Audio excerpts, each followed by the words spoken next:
July 21st, 2023. A day that will live in infamy. A day that moviegoers will never be able to forget. A few people laughed, a few people cried, and most people were wearing pink. You know what? Let's back up a little bit. On October 8th, 2021, Universal announces that venerated filmmaker Christopher Nolan would release his next movie on July 21st, 2023. The film was to tell the story of American scientist J. Robert Oppenheimer and his creation of the world's first atomic bomb. Nolan, of course, is one of the most popular blockbuster directors in Hollywood, with movies ranging from the legendary Dark Knight trilogy to mind-benders such as Inception and Interstellar. He's a champion of spectacle, and his movies have a reputation of needing to be seen on the biggest screen you can find. His filmmaking style has been described as mathematically inspired, with very evocative use of music and sound, making him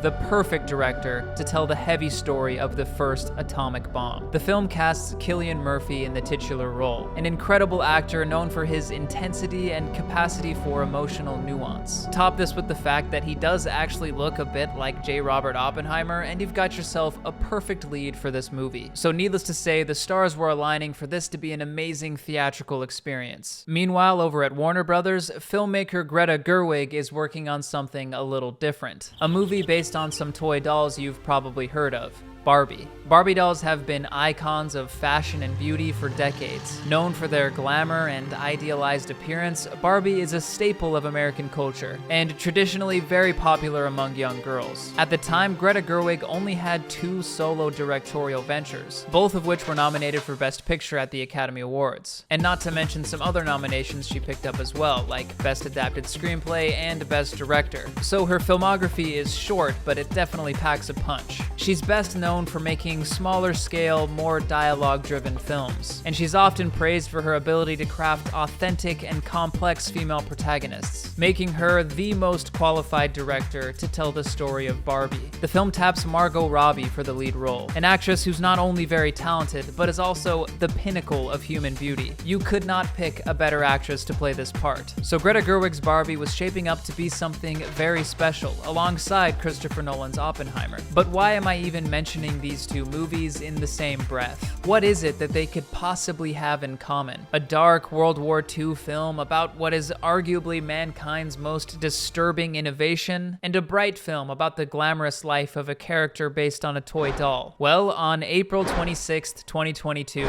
Warner Brothers announces at CinemaCon that Gerwig's Barbie would also be released in July of 2023. In fact, they announced that the film would be released on the exact same day as Nolan's Oppenheimer, July 21st, 2023. So, what does this mean? Well, nothing really. To be honest, most weekends at the box office, you see a handful of movies released that are plenty different from each other, and no one seems to care. It's called counter-programming, and movie studios have been doing it forever. But there was something different with Barbie and Oppenheimer. Each movie individually had people very excited. Easily 2 of the most anticipated movies of 2023 for their own reasons. But the funny thing was that, on one hand, you had this epic showdown between 2 of the best directors working at the time, releasing their next big movie on the same day. And on the other hand, you had this hilarious mental image of J. Robert Oppenheimer going head-to-head with Barbie. 2 characters, settings, and tones that are on complete opposite sides of the spectrum. So not long after the Barbie release date was announced, people started talking about how funny it was that these 2 movies would share a release date. I mean, just looking at the 2 posters side by side would give you whiplash. And with this, you started to see a viral tweet here and there about this unlikely pairing. And again, this is all starting to happen while both movies are still over a year out. As early as April of 2022, we were already seeing Barbie and Oppenheimer crossover memes going viral. But over the course of the next year, this double feature would only get more and more popular, with the people eventually dubbing it Barbenheimer. And so the age of Barbenheimer began. One day you'd see a tweet about how Christopher Nolan refused to use CGI while filming a movie about the detonation of the first atomic bomb, which really is an attention-grabbing headline. And then the next day you'd see a tweet about how a real-life Barbie dream house was actually available to rent on Airbnb. You'd see people debating not just the optimal viewing order of the two movies, but the optimal way to block out your entire schedule for the day. You'd see fan-made Barbenheimer trailers, as well as some really well-made fan art. There was even unofficial Barbenheimer merchandise popping up online, which is where I got this awesome shirt. What started as just another throwaway meme was slowly growing into a cultural phenomenon. Eventually, it even made its way to the directors and cast members themselves. It's a perfect double bill.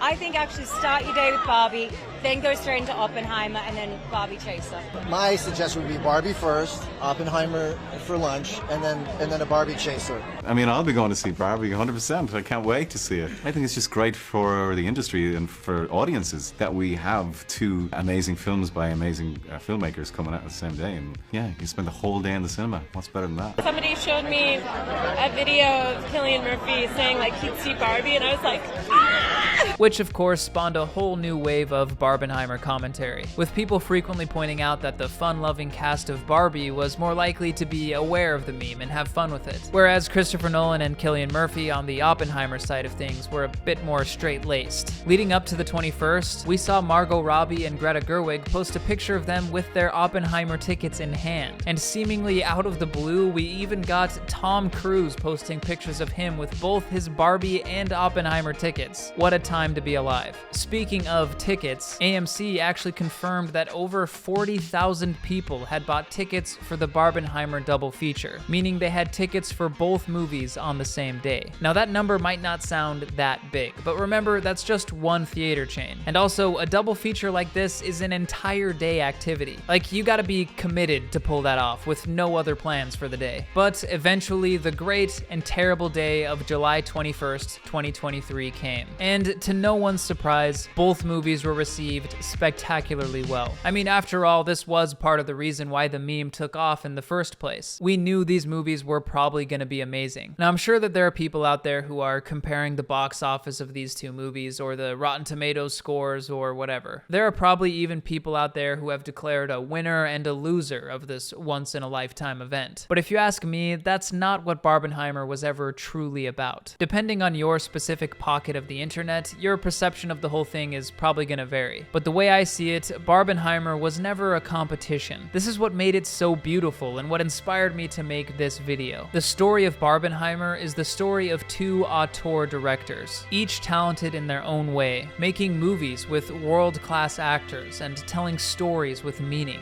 These two movies are polar opposites, and yet they stand shoulder to shoulder at the cinema. Barbenheimer was never about competing, it was about coming together. It was a celebration of cinema and the stunning variety of experiences it can bring to you. And that's why, to me, this was a video worth making, even though I know some people might not totally get it. I just feel like Barbenheimer brought moviegoers and movie makers together in a way that's probably never happened before. It's actually quite amazing that because of a meme like this, you had people from both camps coming out to see the other movie. For example, the traditional Oppenheimer crowd, under any other circumstances, would most likely not care too much for Barbie. And to be clear, that's probably still true for the majority of them. But as a result of Barbenheimer, you have some of those people who are now willing to go see Barbie as well, and vice versa. Some people might do it out of curiosity, maybe they do it just for the meme, or maybe they do it just to say that they experienced cinema's most legendary double feature firsthand. Overall, Barbenheimer was truly beautiful. Two amazing movies were made, and people all over the world were brought together. We laughed at the memes for over a year. We cried inside the movie theater when the day came, and that is worth remembering. Thank you for watching, and stay gold.